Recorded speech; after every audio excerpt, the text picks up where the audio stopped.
کو بالکل ملا کے رکھو، صفوں کو توڑو گے تو اللہ دل توڑ دے گا، تو اس لیے بالکل مل کے بیٹھیں۔ انشاءاللہ اللہ کی بات ہوگی، رسول اللہ صلی اللہ علیہ وسلم کی بات ہوگی، آخرت کی بات ہوگی، سنت کی بات ہوگی۔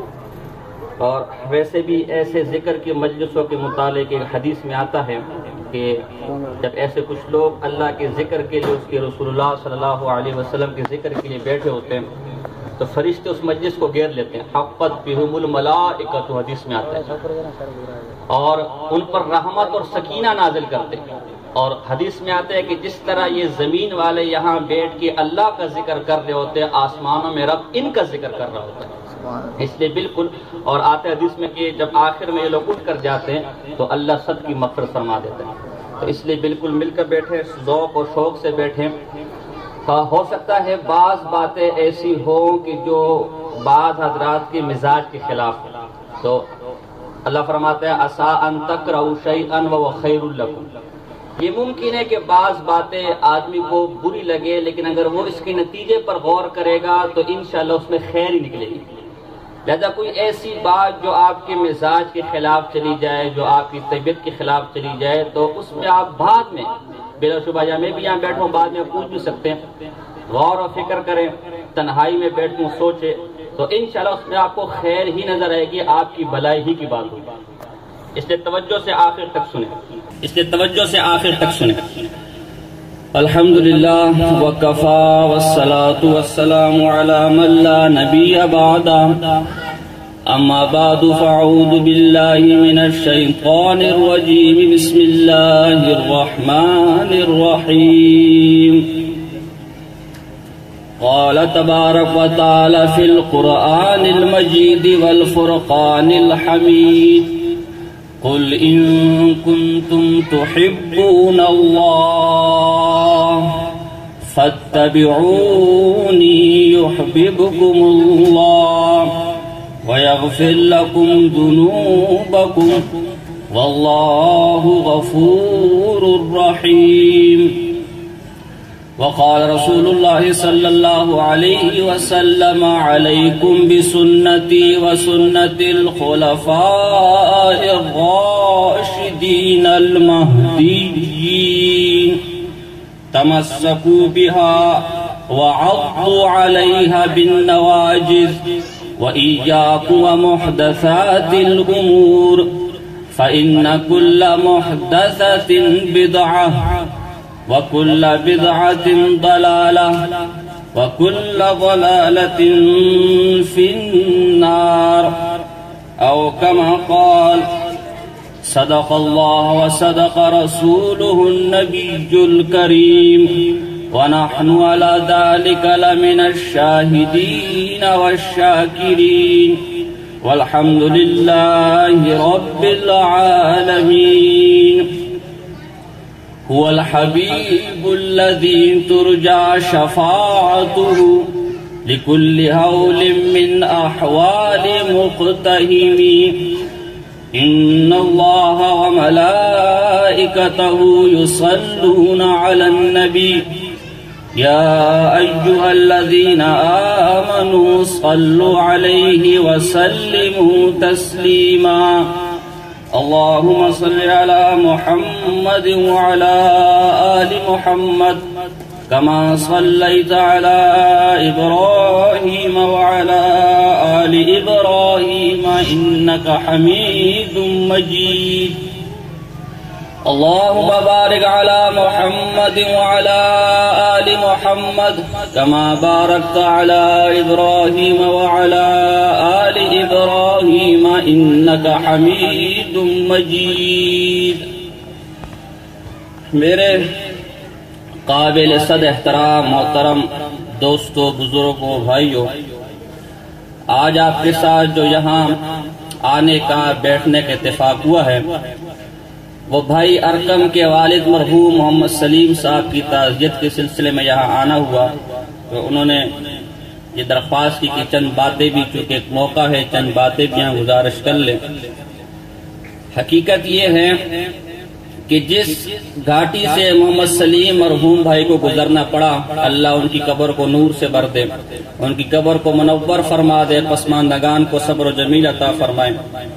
یہ وہ حقیقت ہے کہ جس سے انکار ممکن نہیں۔ ہر آدمی چاہے چھوٹا ہے چاہے بڑا ہے، اس سفر پر چلنا ہے، اس زہر کے پیالے کو، اس تلخ پیالے کو پینا ہے، اس گھونٹ کو لینا ہے۔ ہاں، کامیاب وہ ہے کہ جو مرنے کے بعد کی زندگی کے لیے تیاری کر کے چلے جائے۔ زندگی ہے، زندگی میں کبھی خوشی ہوگی، کبھی غمی ہوگی، کبھی اچھا ہوگا کبھی برا ہوگا، یہ نہیں ہو سکتا۔ آپ دنیا کے کسی بھی انسان سے مل لیں، میں نہیں سمجھتا کہ کوئی ایسا انسان ہوگا جو آپ کے سامنے یہ کہ میں ہمیشہ خوش باش رہا ہوں، مجھ پہ کبھی کوئی تکلیف، کوئی غمی، کوئی مصیبت نہیں۔ یہ غمی، یہ تکلیف بھی اللہ کی طرف سے بطور امتحان ہوتی ہے۔ بھائی ٹھیک ہے، جب تک میں نے اس کو نعمت میں رکھا، جب تک میں نے اس کو خوشی میں رکھا، یہ تو بڑا کہہ دیجیے اللہ کا بڑا فضل ہے، اللہ کی بڑی نعمتیں ہیں، اللہ کا بڑا کرم ہے۔ اب میں تھوڑی مصیبت اس پر لے کر آؤں، تھوڑی پریشانی اس پر لے کر آؤں، میں ذرا دیکھوں امتحان لوں کہ آیا یہ پریشانی میں بھی مجھے یاد کرتے کہ نہیں یاد کرتا۔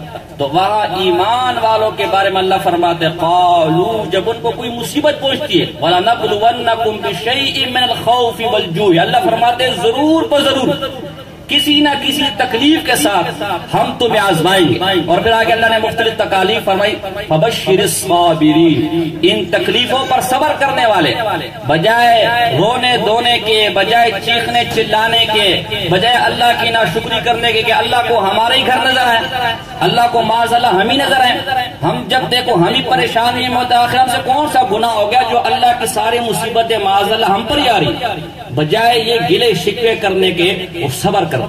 اللہ ایسے صبر کرنے والوں کے بارے میں فرماتے قالوا انا للہ و انا الیہ راجعون، جو اس مشکل کے وقت بھی یہ کہتے ہیں اللہ کی چیز تھی اللہ نے لے لی، اللہ فرماتے ان کو جنت کی خوشخبری سنا۔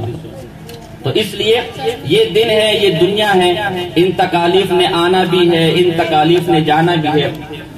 حدیث میں آتا ہے کہ اذا مات الانسان انقطع عمله، بھائی ایسی ترتیب بنائے نا کہ یہ مستورات عورتیں یہاں سے آئے جائیں، کیونکہ پردے کا مسئلہ ہو رہا ہے، کسی بچے کو یہاں کھڑا کر دے کہ یہاں ان کو بتا دے بھی دوسری گلی سے، یا کوئی ایسی ترتیب بنا لے یہاں سے آئے جائیں گے، مقام مردوں کا اجتماع ہے۔ تو حدیث میں آتا ہے کہ اذا مات الانسان انقطع عمله، آدمی جب مر جاتا ہے اس کے سارے اعمال، سارے جو اعمال تھے وہ ختم ہو جاتے ہیں، الا من ثلاثۃ، مگر تین چیزوں کی، تین چیزیں ایسی ہے جو مرنے کے بعد بھی اس کے نامہ اعمال میں لکھی جاتی ہے، مرنے کے بعد بھی وہ چیز اس کے کھاتے میں آ رہی ہوتی ہے، مرنے کے بعد بھی اس چیز کا فائدہ پہنچ رہا ہوتا ہے۔ عمل کے لیے صرف دنیا ہے، یہ حیاتی ہے، مرنے کے بعد کوئی عمل نہیں، کسی عمل کا فائدہ نہیں، لیکن تین چیزیں ایسی ہے کہ جو مرنے کے بعد بھی اس کا فائدہ مرنے والے کو پہنچتا ہے، الا من ثلاثۃ، حدیث من صدقۃ جاریۃ، کوئی صدقہ جاریہ کر دیا، بھائی کہیں مرنے سے پہلے کسی کے لیے کنواں کھود دیا، بھائی یہاں سے لوگ پانی لیتے رہے، مسجد بنا دی، مدرسہ بنا دیا، کوئی دینی کتاب چھاپ دی، جی بھائی کسی کو عالم بنا دیا، اچھا جی کہیں مسافر خانہ، یعنی ایسے کام کر دیے کہ جس سے عامت المؤمنین کو، عام مسلمانوں کو فائدہ پہنچا ہو، مرنے کے بعد اس کا ثواب بھی پہنچا ہو۔ نمبر 2، او علم ينتفع به، یا کوئی ایسا علم اپنے پیچھے چھوڑ دیا کہ اس سے لوگ نفع اٹھا رہے، عالم تھا کسی کو ناظر قرآن پڑھا دیا، کسی کو حافظ بنا دیا، کسی کو عالم بنا دیا، اب اس مرنے کے بعد وہ آگے لوگوں کو پڑھا رہا ہے، کسی کو نیکی کی دعوت دی، وہ اللہ کی دین کی طرف آ گیا، آگے اوروں کو دین پر لے کر آ رہے، اس کا فائدہ بھی پہنچ رہا ہوتا ہے۔ او ولد صالح يدعو له، یہ تیسری چیز، کوئی نیک بچہ، کوئی نیک لڑکا، کوئی نیک بیٹا اس کے مرنے کے بعد زندہ ہو جو اس کے لیے دعائیں مانگتا ہے، اس دعاؤں کا فائدہ اس مرنے والے کو مرنے کے بعد پہنچتا ہے۔ تو اب مرحوم تو ہمارے درمیان نہیں رہے، ان کی اولاد، ان کے بیٹے، ان کے اخلاق، ان کے بعد والے اب اس دنیا میں موجود ہیں، ان کا حق یہ ہے، باپ کا، والدین کا، مرحومین کا حق یہ کہ جس طرح حدیث میں آتے ہیں کہ لیے دعائیں مانگتے رہے، ہم ان کے احسانات کا بدلہ نہیں ادا کر سکتے، ان کے احسانات کا بدلہ یہ کہ وہ دنیا سے چلے گئے، ہم پیچھے ان کے لیے دعائیں کرتے رہے، ان کے لیے مغفرت مانگتے رہے، ان کے لیے نیکی کے کام کرتے رہے، تلاوت کرتے رہے، ذکر کرتے رہے، اس کا ثواب ان تک پہنچائے، انشاءاللہ اس کو فائدہ ہوگا۔ چنانچہ بعض لوگوں نے لکھا ہے کہ ایک اللہ والے کسی قبرستان کے اندر گئے، کسی قبر کے پاس بیٹھے تو اونگ آ گئی، نیند آ گئی۔ اب دیکھا خواب کے اندر، دیکھا جی لوگ مردے قبروں سے، اللہ نے دکھانا خواب کی ایک کیفیت ہے، لوگ قبروں سے اٹھ کے چیزیں چن رہے، اور ایک آدمی کو دیکھا کہ وہ بالکل اکیلے بے غم ہو کے بیٹھا ہوا ہے، کوئی اس کو غم نہیں، کوئی ٹینشن نہیں۔ اس اللہ والے نے پوچھا بھائی تم کیا کر رہے ہو؟ وہ جو بندہ اکیلا بیٹھا تھا بھائی یہ کیا ہوا ہے؟ کیا قیامت کھڑی ہوگی جو لوگ مردے قبروں سے نکل رہے اور یہ سب کچھ نہ کچھ چن رہے، کچھ نہ کچھ زمین سے اٹھا رہے، آپ بالکل بے غم ہو کے، بالکل ریلیکس ہو کے، بالکل تسلی سے بیٹھے، وجہ کیا ہے؟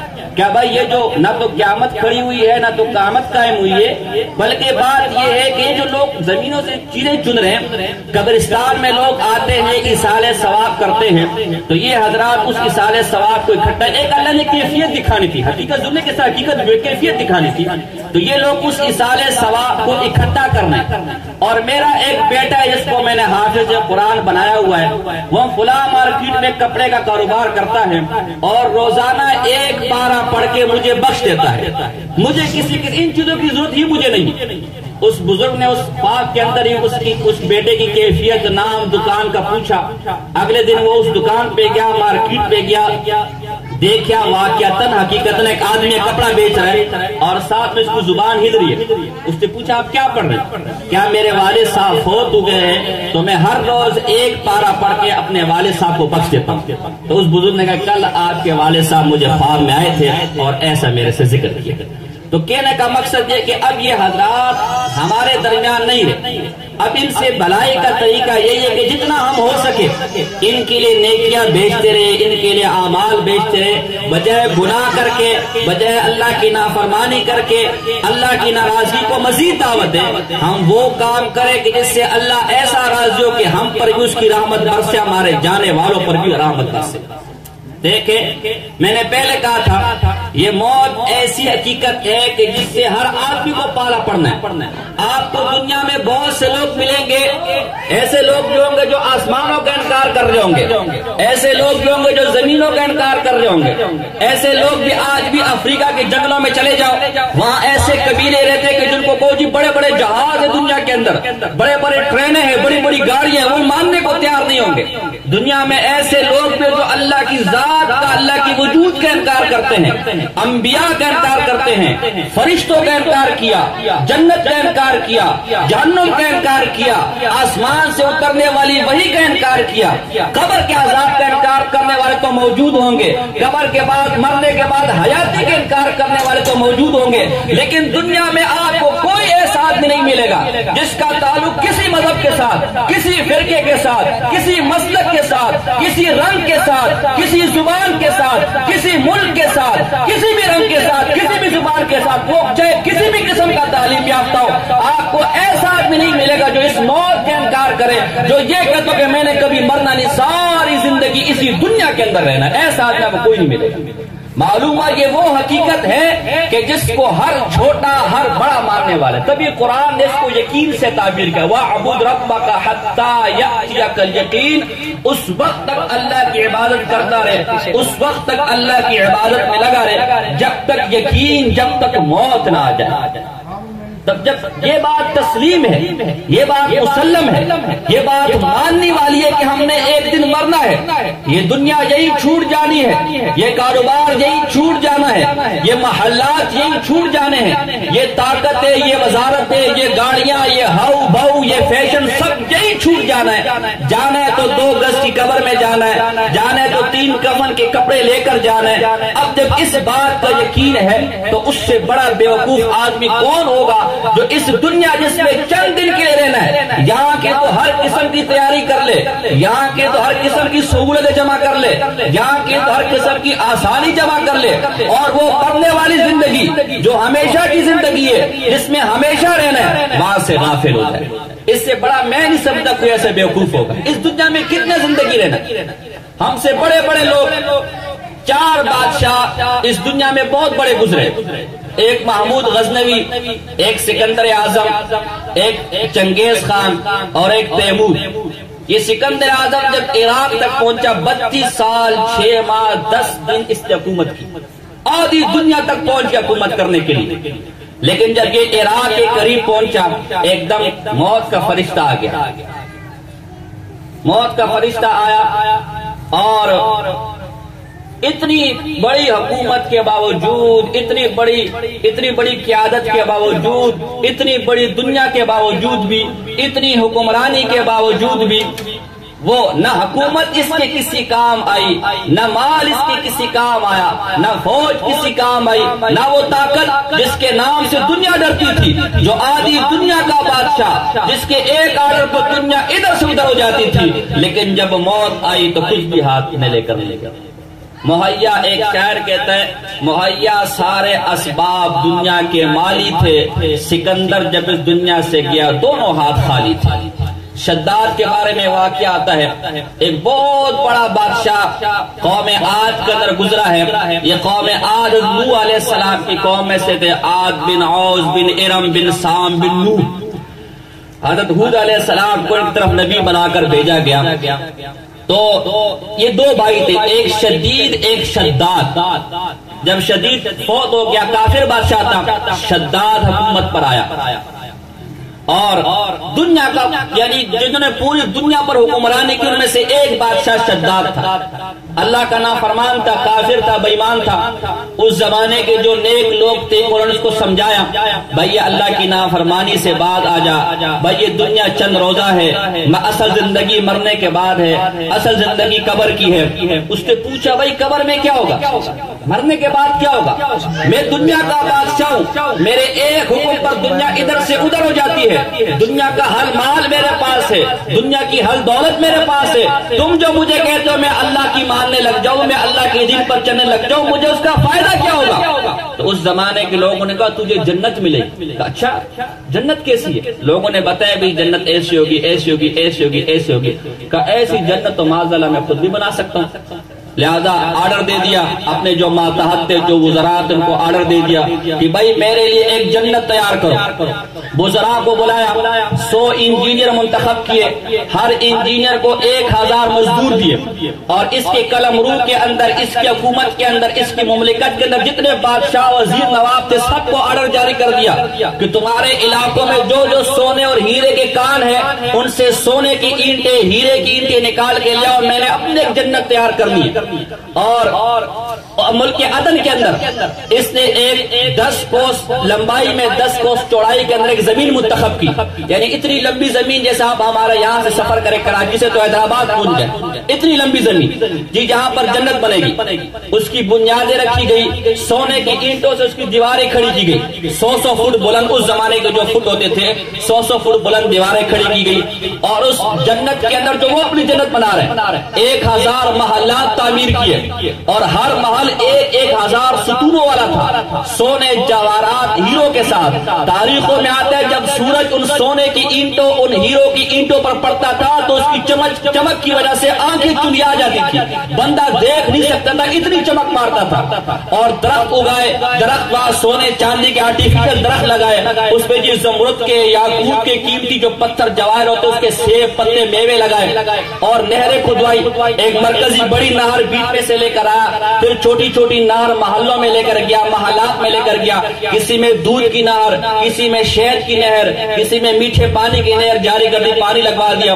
اور دنیا جہاں کے انجینئر، دنیا جہاں کے آرکیٹیکٹ، دنیا جہاں کے مصورین، دنیا جہاں کے جو فنکار اللہ تللے جو آج کل ہمارے زمانے میں، وہ سارے بلوا لیے کہ بھائی یہاں کے رہنے والوں کو جس قسم کی عیاشی چاہیے تم نے مہیا کرنا ہے. اور سارے وزیروں کو آرڈر کر دیا، جو خواص تھے، جو وزراء تھے، جو رائل فیملیاں تھی، جو قریب والے تھے، سب کو آرڈر کر دیا.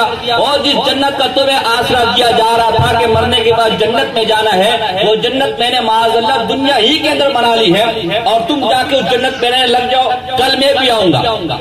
کل کا دن ہوا، اپنے خاص چمچے لے کر آیا، جنت کے گیٹ جو بقول اس کے جنت تھی اور اتنی عالیشان وہاں کی جگہ بنائی بھی تھی، اس کے گیٹ پر جب پہنچا دیکھا ایک اجنبی آدمی سامنے کھڑا ہے۔ اس شداد نے پوچھا تو کون ہے؟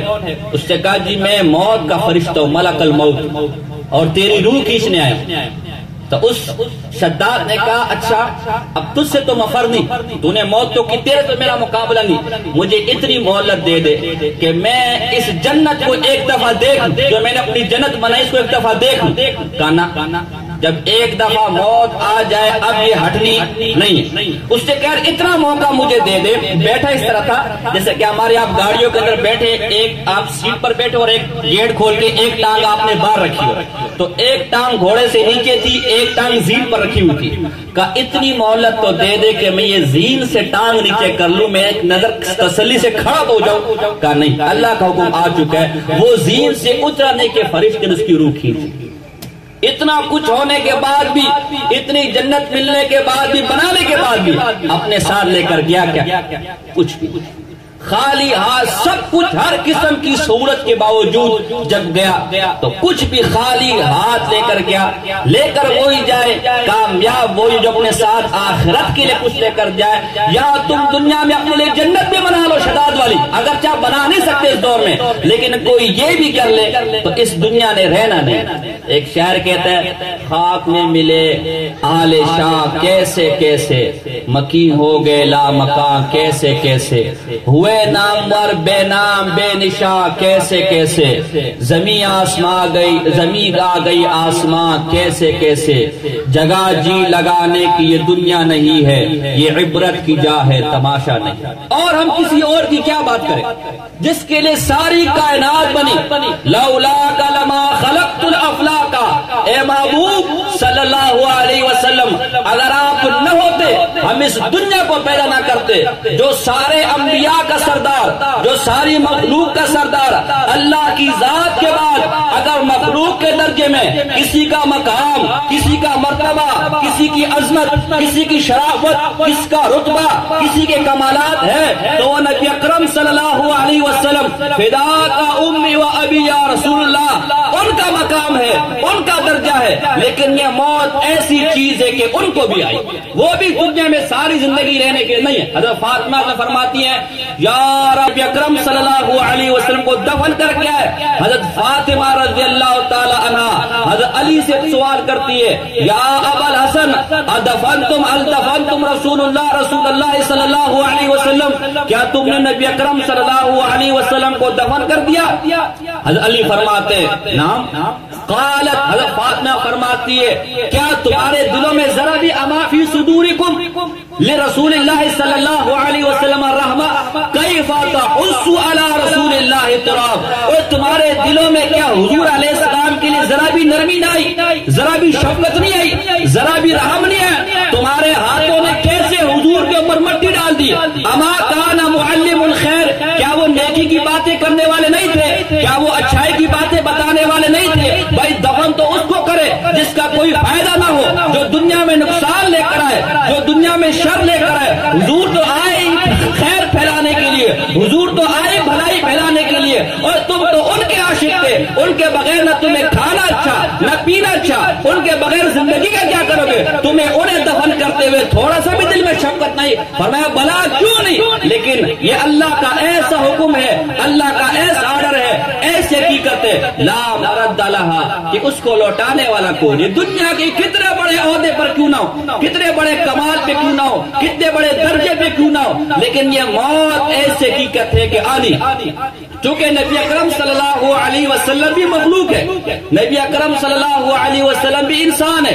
قل انما انا بشر مثلکم، اے محبوبہ فرما دیجئے کہ میں بھی بشر ہوں۔ تو چونکہ وہ انسان ہے، بشر ہے، اللہ کی مخلوق ہے، لہذا جس طرح ہر مخلوق پر موت آنی ہے، حضور علیہ السلام پر بھی موت آنی ہے، کل نفس ذائقۃ الموت۔ یہاں میں ایک مسئلہ سمجھا دوں، بعض حضرات ہو سکتا ہے ہم جب بات کہتے ہیں جی نبی اکرم صلی اللہ علیہ وسلم بشر تھے تو بعض حضرات کو یہ بات بری لگتی ہے کہ بھئی او ہو حضور علیہ السلام بشر کیسے ہو سکتے، حضور علیہ السلام ہماری طرح بشر کیسے ہو سکتے؟ بھائی بات حضور کے کمالات کی نہیں ہے، بات حضور کے درجوں کی نہیں ہے، بات حضور کی عظمت کی نہیں ہے۔ جو حضور کو کمال کے درجے میں، جو حضور کو رفعت کے درجے میں، جو حضور کو منزلت کے درجے میں، جو حضور کو کمالات کے درجے میں اپنے جیسا بشر مانے، اس سے بڑا کافر بے ایمان دنیا میں کوئی نہیں ہے۔ ہم اگر حضور کو بشر کہہ رہے ہیں اس واسطے جس طرح ہم شادی کرتے ہیں، جس طرح ہمارے بچے ہوتے ہیں، جس طرح ہم گھومتے پھرتے ہیں، اس طرح حضور بھی جنس کے اندر، حضور بھی نوع کے اندر، وہ بشریت کے اندر آئے تھے، کوئی نوری مخلوق نہیں تھے۔ بعض لوگ اس پر جی بڑے چی ہوتے، آپ مسئلے کو سمجھے۔ اگر کمالات کی بات کرنی ہے، حضور کی ولایت سب سے اعلیٰ، حضور کا کمال سب سے اعلیٰ، حضور کی رفعت سب سے اعلیٰ، حضور کی عظمت سب سے اعلیٰ، حضور کی قیادت سب سے اعلیٰ، حضور کی نیابت سب سے اعلیٰ، حضور کی ولادت سب سے اعلیٰ، حضور کا فرمان سب سے اعلیٰ، قرآن سب سے اعلیٰ، خاندان سب سے اعلیٰ، عرفان سب سے اعلیٰ، اتقان سب سے اعلیٰ، حضور کی بیویاں سب سے اعلیٰ، حضور کے صحابہ سب سے اعلیٰ، حضور کا جلسہ اٹھنا، کردار گفتار، چلنا پھرنا سب سے اعلیٰ۔ بات حضور کے کمالات کی نہیں ہو رہی، بات حضور کے درجے کی نہیں ہو رہی۔ اس درجے تک کون پہنچ سکتا ہے؟ ہمارا تو عقیدہ ہے کہ سارے دنیا کے ولی، سارے دنیا کے غوث، سارے دنیا کے کتب ایک جگہ جمع ہو جائے، حضور کے اپنا صحابی تک نہیں پہنچ سکتے۔ عمر بن عبدالعزیز رحمہ اللہ سے کس نے پوچھا بھائی بتاؤ عمر بن عبدالعزیز تم اعلیٰ درجے میں ہو یا امیر معاویہ اعلیٰ درجے میں؟ عمر بن عبدالعزیز نے فرمایا کہ امیر معاویہ حضور کے صحابی ہے۔ خدا کی قسم امیر معاویہ جہاد میں حضور کے ساتھ جس گھوڑے پر سوار ہوئے اس گھوڑے کی ناک میں جو دھول گھسی ہے عمر بن عبدالعزیز اس دھول کے برابر بھی نہیں ہو سکتا۔ ہم تو کہتے ہیں حضور کے تک پہنچنے کی تو بہت دور کی بات، حضور کو اپنے جیسا سمجھنے کی بہت دور کی بات، ہم کمال کی بات نہیں کر رہے، ہم رفعت کی بات نہیں کر رہے۔ جو کمال میں حضور کو اپنے جیسا مانے، جو رفعت میں حضور کو اپنے جیسا مانے، جو کمالات میں عظمت میں حضور کو اپنا جیسا مانے، اس سے بڑا بے ایمان کوئی نہیں ہے۔ ہم تو یہ کہتے ہیں کہ بھائی اپنے جیسے بشر کہنے کا مطلب یہ کہ جس طرح ہم کھاتے ہم پیتے ہمارا خاندان ہے، حضور پہ ایسی خاندان رکھنے والے تھے۔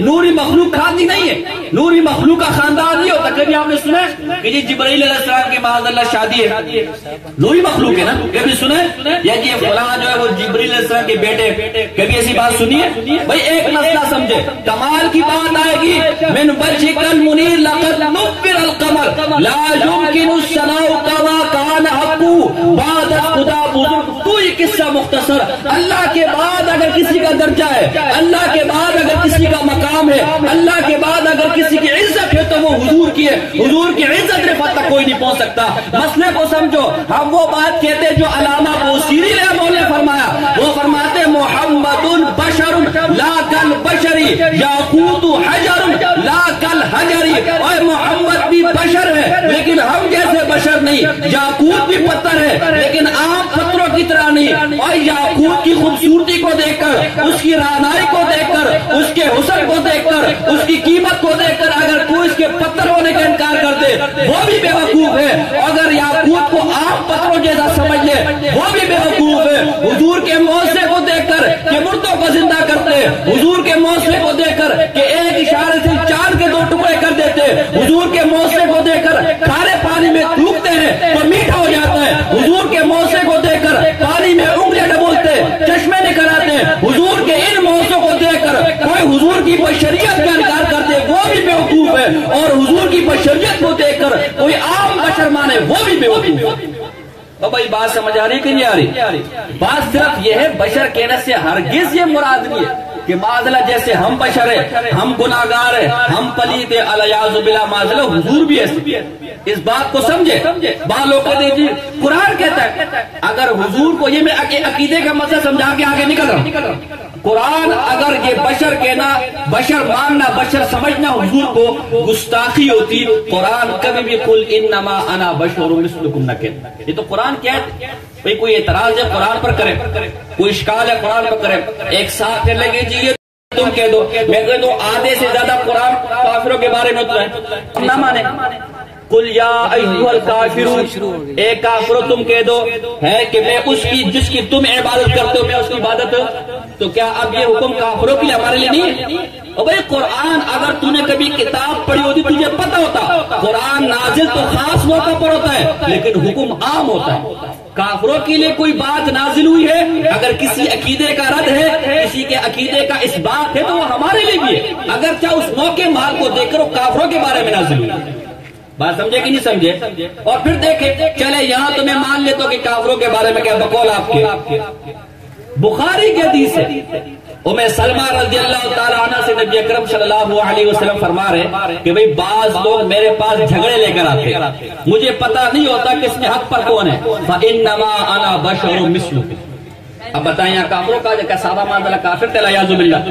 اما عائشہ کی حدیث ہے کانا بشرا من البشر، حضور دیگر بشروں کی طرح ایک بشر تھے، لیکن مقام کی بات نہیں. ایک آدمی کہنے لگا اچھا اگر حضور ہمارے جیسے بشر ہے تو تم ان سے کہو کہ جی ذرا کنویں میں تھوک کر دکھاؤ کنواں میٹھا ہوتا ہے کہ نہیں ہوتا. میں نے کہا بیوقوف عقل کو ہاتھ لگا. نواز شریف ہماری طرح انسان ہے. چلے میں کسی کا نام لیتا یعنی جو ملک کا وزیر اعظم ہے، ملک کا صدر ہے، وہ ہماری طرح انسان ہے کہ نہیں؟ اب کوئی اعتراض کرے جی آپ بھی ذرا ایک آرڈر دے کر تو دکھائیں، آپ بھی ذرا ایک حکم جاری کر کے تو دکھائیں. وہ تو انسان نہیں بیوقوف. آرڈر اس کا کمال ہے، اس کا اختیار ہے، اس کا مقام ہے، اس سے اس کا انسان ہونے سے انکار نہیں آ رہا. بشر حضور کی جنس ہے، حضور کی نوع ہے، اور پانی کو میٹھا کر دو اس کا کمال ہے. کمال میں کون برابری مانتے ہیں؟ کمال میں تو ہم کہہ چکے کہ حضور تو بہت دور کی بات، ادنا سے ادنا صحابی کے کمال تک بھی کوئی نہیں پہنچ سکتا، چل جائے کہ حضور کی ذات تک کوئی پہنچے. بات سمجھ آ رہی کہ نہیں آ رہی؟ آگے چلے. بہرحال کہنے کا مقصد یہ تھا کہ جب حضور علیہ السلام جیسی ذات بھی انہوں نے بھی اس دنیا میں ہمیشہ نہیں رہنا، انہوں نے بھی اس دنیا سے جانا ہے، تو ہمارا اور آپ کس شمار میں؟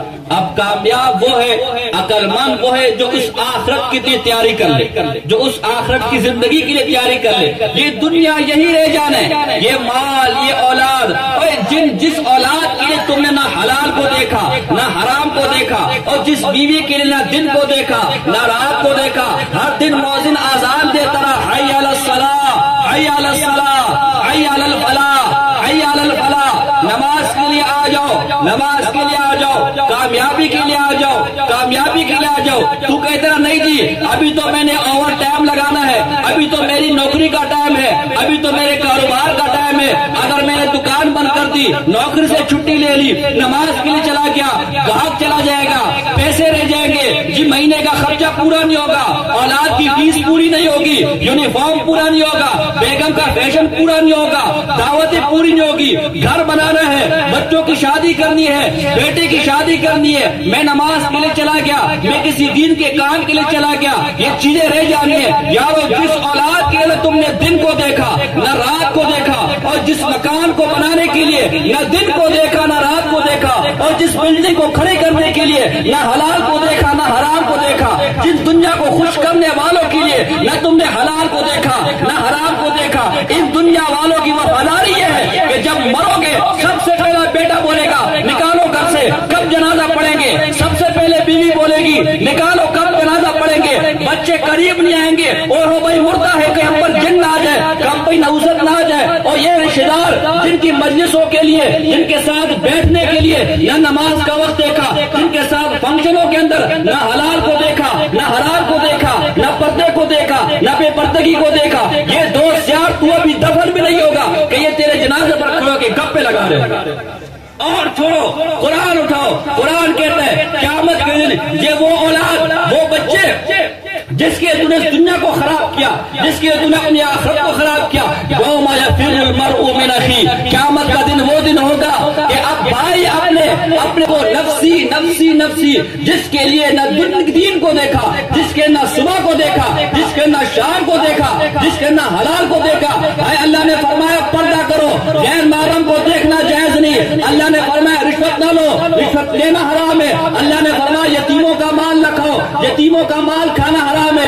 اللہ نے کہا نماز کے لیے پہنچو، اللہ نے کہا پردہ رکھو، اللہ نے کہا داڑیاں رکھو، اللہ نے کہا غیر شریف جگہوں پہ نہ جاؤ، اللہ نے کہا غیر محرم عورتوں کو نہ دیکھو، تم ان چیزوں کو نہ دیکھتے رہے، ان دنیا والوں کو خوش کرتے رہے، نہیں جی یہ تو فیشن ہے، یہ تو 21ویں صدی ہے، یہ تو دنیا کے تقاضے ہیں، یہ تو دنیا کے فیشن ہے۔ اب جب موت آئی، موت کے وقت نہ یہ بھائی کسی کام آیا، نہ یہ بیٹا کسی کام آیا، نہ ماں کسی کام آئی، نہ بیوی کسی کام آئی، یہ سب اب اجنبی ہو گئے۔ یہی جن کے لیے نہ حلال کو حلال دیکھا، نہ حرام کو حرام دیکھا، آج یہی کفن پہنا رہے، آج یہی کپڑے اتار رہے۔ ایک عورت، عجیب دنیا ہے، ایک عورت کے شوہر نے کہا کہ بھائی اگر تو اپنے باپ کے گھر پہ گئی تو تجھے طلاق ہے۔ ہوا کیا کہ اس عورت کا باپ مر گیا۔ جب وہ گھر پر پہنچی، اس دنیا کی حقیقت کیا ہے، یہ جس کے لیے ہم نے نہ صبح کو دیکھا نہ شام کو دیکھا، اس عورت کا جب باپ مر گیا کہا بس پہلے تو میں نے بہت خیال کیا لیکن اب بس مجھ سے برداشت نہیں ہو سکتا، میں نے باپ کے گھر پر جانا ہے۔ وہ عورت دوڑی باپ کے گھر چلی گئی، شور مچ گیا، بھئی طلاق ہوگی طلاق ہوگی طلاق ہوگی۔ علماء کے پاس مسئلہ آیا، علماء نے کہا کہ طلاق نہیں ہوگی۔ کہا کیوں؟ کہا قسم یہ کھائی تھی کہ باپ کے گھر نہیں جائے گی، جب اس کا باپ مر گیا تو یہ گھر باپ کرائے، یہ تو بھائیوں کو ہو گیا۔ یہ دنیا کی حقیقت ہے۔ ادھر آنکھ بند ہوئی، وہ گھر جس کے لیے ساری زندگی لگا لی، وہ گھر اب تیرا گھر نہ رہا۔ وہ بیویاں، حضرت عثمان غنی رضی اللہ تعالیٰ عنہ قبرستان جب جاتے تھے تو بہت روتے تھے۔ کس نے پوچھا ہم نے آپ کو اتنا روتے ہوئے کہیں نہیں دیکھا جتنا قبرستان میں روتے ہوئے دیکھتے ہیں۔ فرمایا یہ مرنے کے بعد پہلی گھاٹی ہے، خدا دی قسمیں جو اس گھاٹی میں کامیاب ہو گیا وہ آنے والی ساری گھاٹیوں میں کامیاب ہے، جو اس گھاٹی میں ناکام ہو گیا آنے والی ساری گھاٹیوں میں ناکام ہے۔ اور عمر بن عبدالعزیز رحمہ اللہ ایک قبرستان گئے، وہ کرامت چونکہ اولیاء اللہ کی حق ہے، ایک قبر والے کے پاس کھڑے ہوئے اور پوچھا ہاں بھائی ذرا حال تو اپنا سناؤ، قبر والوں کس حال میں؟ تو قبر سے آواز آئی اے ہمارا حال پوچھتے ہو؟ وہ جسم جو نرم بیڈوں کے اندر، وہ جسم جو نرم چارپائیوں سے ہلتے نہیں تھے، اب ہمارے نیچے صرف زمین اور پتھر رکھے ہوئے۔ وہ آنکھیں جو ہمیشہ بے حیائی کی طرف جاتی تھی، بے پردگی کی طرف جاتی تھی، اب وہ پیپ سے بھرے ہوئے۔ وہ زبان جس سے ہمیشہ جھوٹ، غیبت، دھوکہ، فراڈ، حسد نکلتا تھا، آج بچو صاحب اس پر لگے ہوئے۔ ہائے وہ ٹانگیں جو ہمیشہ اللہ کی نافرمانیوں کی طرف جاتے تھے، وہ ہاتھ جو ہمیشہ اللہ کی نافرمانیوں کی طرف جاتے تھے، آج وہ ہاتھ اپنے جوڑوں سے الگ ہو گئے۔ ہائے وہ بیویاں جن کے آسائش کے لیے ہم نے دنیا کے حلال کو نہ حلال دیکھا، نہ حرام کو حرام دیکھا، ہماری مدت پوری ہو جانے کے بعد دوسروں کے گھروں پہ چلی گئی۔ ہائے وہ اولاد جس کے عیش اور سکون کے لیے ہم نے زندگی ایک کر دی، دن رات ایک کر دیا، آج وہ اولاد اپنی جائیداد پر ہماری جائیدادوں پہ جھگڑ رہی ہے۔ ہم سے کیا پوچھو کہ ہم کس حال کے اندر؟ کامیاب وہ ہے جو اس دنیا کے لیے کچھ بنا کر چلا گیا۔ یہ اولاد مرنے کے بعد صرف قبر تک ساتھ دے گی۔ قبر کے بعد وہ دوست جو کہتے تھے کہ تیرے بغیر جب تک پارٹی نہ ہو ہمارے پارٹی مزہ نہیں دیتی، وہ بیوی رات کو اگر شوہر گھر نہ آیا اس پر رات سکون سے نہیں گزرتا، وہ ماں کے جب تک بیٹے کو دیکھ نہ لے اس پر رات نہیں گزرتی، وہ باپ جب تک بیٹے کو نہ دیکھ لے اس کو چین نہیں آتا۔ یہ ساری رشتے داریاں، یہ ساری محبتیں، یہ سارے بھائی چارگی قبر تک ہے۔ قبر کے اندر اگر کام آئے گا تو صرف نیک کام، اعمال کام آئیں گے، اچھے کام۔ فرمایا قبر کے اندر جب باپ بھی ساتھ چھوڑ دے، ماں بھی ساتھ چھوڑ دے، بیوی بھی ساتھ چھوڑ دے، یار دوست بھی ساتھ چھوڑ دے، اندھیری کھوٹنی ہے، آدمی گھبرائے گا، دیکھے گا ایک دم سے ایک نور پاؤں ایک عذاب آ رہا ہے، ایک خوفناک چہرہ آ رہا ہے، وہ ڈرے گا، ایک نور پاؤں کی طرف سے نکلے گا، اس چہرے کو دور کر دے گا، پھر ایک چہرہ سر کی طرف سے آئے گا، یہ ڈرے گا، ایک اور نور آئے گا، اس ڈراؤنے چہرے کو دور کر دے گا، ایک نیچے کی طرف سے خوفناک چہرہ آئے گا، پھر ایک اور نور آئے گا، اس چہرے کو دور کر دے گا۔ یہ آدمی کہے گا اے نور بتا تو صحیح کہ تو ہے کون؟ آج اس کالی کوٹری کے اندر نہ ماں کی ممتا کام آئی، نہ باپ کی محبت کام آئی، نہ یاروں کی دوستی کام آئی، نہ اولاد کا پیار اور محبت کام آیا۔ سارے رشتے دار جن پر میرا تکیہ تھا، جن پر میرا اعتماد تھا اور جن کے بارے میں سوچتا تھا کل کو کوئی مشکل آئے گی، کل کو کوئی مصیبت آئے گی، یہ رشتے دار میرا ساتھ دیں گے، یہ یار دوست میرے مصیبت کے وقت کام آئیں گے۔ آج اس سے بڑی مصیبت کیا ہوگی؟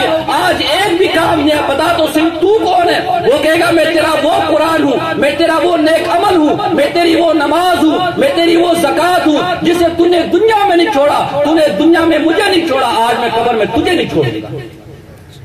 اور وہی بات سمجھ رہے کہ نہیں سمجھ رہے؟ تو کہنے کا مقصد یہ ہے، حدیث کے اندر آتے ہیں، ترمذی کی حدیث ہے کہ 60 سال یا 70 سال انسان کی پوری زندگانی ہے، اس لیے اس 60 سال 70 سال کو غنیمت، یہ بھی عموماً میں بات کروں نا، آج کل تو قرب قیامت ہے، باپ زندہ ہوتا ہے بیٹا پہلے مر جاتا ہے، دادا آپ نے کہیں دیکھا ہوگا دادا زندہ ہوتا ہے پوتا پہلے مر جاتا ہے، آنے کی ترتیب تو ہے بھائی، پہلے باپ آئے گا، پھر بیٹا آئے گا، پھر پوتا آئے گا، پھر سکڑ نکڑ مکڑ چکڑ یہ جو بھی تماشے وہ آئیں گے، لیکن جانے کی کوئی ترتیب نہیں، بڈھے زندہ ہوں گے، جوان دنیا سے رخصت ہو چکے ہوں گے، اس لیے اس زندگی کو غنیمت سمجھے، یہ جو تھوڑی زندگی رہے گی اس کو غنیمت سمجھے، اس کو آخرت کو سنوارنے میں فرمایا ایک گنہگار آدمی، حدیث کے اندر آتا ہے گنہگار آدمی کی جب روح کھینچی جاتی ہے، حضور صلی اللہ علیہ وسلم کی حدیث ہے، اس کی روح جسم سے ایسی نکالی جاتی ہے جیسے ریشم کا کپڑا، کوئی ریشم کا دوپٹہ تم کانٹے والے درخت پر کانٹے والی جھاڑی پر ڈال دو اور اس کو کھینچ لو، بتاؤ تو صحیح وہ تکیہ وہ دوپٹہ وہ کپڑا کیسے تار تار ہو جائے گا؟ آدمی کی روح جب کھینچی جاتی ہے کسی گنہگار کی، اس کا جسم ایسے تار تار ہو جاتا ہے، جب وہ مرتا ہے اس کے خاندان والے، اس کے رشتہ دار، اس کے قبیلے، اس کے محلے والے اس کا جنازہ اٹھا کے قبرستان تک لے کر جاتے ہیں، وہ چیختا ہے، اس کی چیخ ہمیں سنائی نہیں دیتی، ہائے ہاذا ہائے ہاذا ہائے ہاذا لماذا تقدمونی، ہائے افسوس ہائے افسوس، تم مجھے کہاں لے کر جا رہے ہو، تم مجھے کس طرف لے کر جا رہے ہو؟ جب وہ قبر میں رکھا جاتا ہے قبر اس سے کہتی ہے او بدبخت، میری پیٹھ کے اوپر میرے اوپر دنیا میں جو چلتے تھے اس سے سب سے بڑا مقبوض، سب سے زیادہ نفرت مجھے تیرے سے تھی، تیرے گناہوں کی وجہ سے دنیا والے عذاب میں مبتلا تھے، تیری نافرمانیوں کی وجہ سے اللہ کی رحمت رکی ہوئی تھی، آج تو میرے پاس آئے میں تجھے بتاؤں گی، اور وہ قبر اس کو ایسے جگڑ لیتی ہے، حدیث میں آتے پسلیاں ایک دوسرے کی طرف گھس جاتی ہے، اور جب اللہ کا نیک آدمی وفات پاتا ہے، نیک آدمی مرتا ہے، حدیث میں آتے اس کی روح ایسی کھینچی جاتی ہے جیسے آٹے میں سے بال نکال دیا جاتا ہے، اور وہ کہتا ہے کہ مجھے جلدی لے کر جاؤ، مجھے قبر کی طرف جلدی لے کر جاؤ، مجھے کیوں رکھا ہوا ہے؟ اور جب اسے قبر میں رکھا جاتا ہے قبر کہتی ہے او اللہ کی نیک بندے، او میرے دوست آ، اس زمین پر جو لوگ چلتے تھے اس میں سب سے اچھا تو مجھے لگتا تھا، سب سے زیادہ محبت مجھے تیری وجہ سے ہوتی تھی، تیری نیکیوں کی وجہ سے، تیرے نیک اعمال کی وجہ سے اللہ کی رحمت آسمانوں سے اترتی تھی، تیری وجہ سے مخلوق کو فائدہ تھا، آج تو میرے پاس آئے، تو آج میرا برتاؤ بھی دیکھ لے گی، اور وہ قبر اس پر ایسی کشادہ ہو جاتی ہے کہ جہاں تک وہ مردے کی نظر جاتی قبر وہاں تک کھلی ہوتی ہے، فرشتے آتے ہیں جنت کا بستر لے کر آتے ہیں، اس کے نیچے بچھا دیتے ہیں، جنت کی طرف سے کھڑکی کھول دی جاتی ہے اور اس مردے کو کہا جاتا ہے نام کا نومت العروس، اب بس تکلیفوں کے دور ختم ہو گئے، پریشانیوں کے دور ختم ہو گئے، ہائے بیماری آئے گی تکلیف ہے، بیٹا مر گیا تکلیف ہے،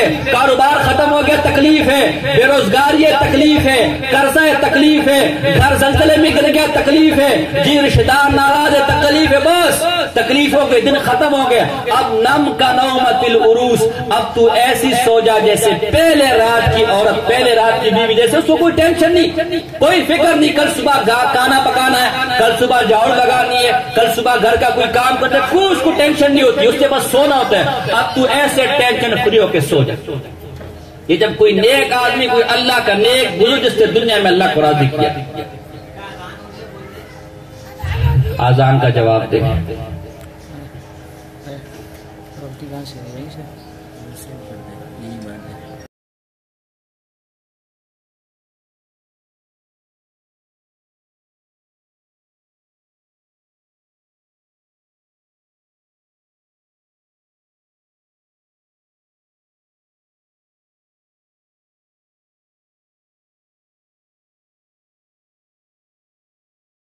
کہنے کا مقصد یہ ہے کہ یہ چند روزہ زندگی ہے، اب تک جو کچھ ہوا اس پر غور و فکر کریں، توبہ استغفار کریں، اور آج سے یہ نیت کر لے کہ ہم نے اللہ کو راضی کرنا ہے۔ شیخ سعدی فرماتے ہیں توبہ کردن در جوانی شیوائے پیغمبری اس، وقت پیری گرگ ظالم می شود پرہیزگار۔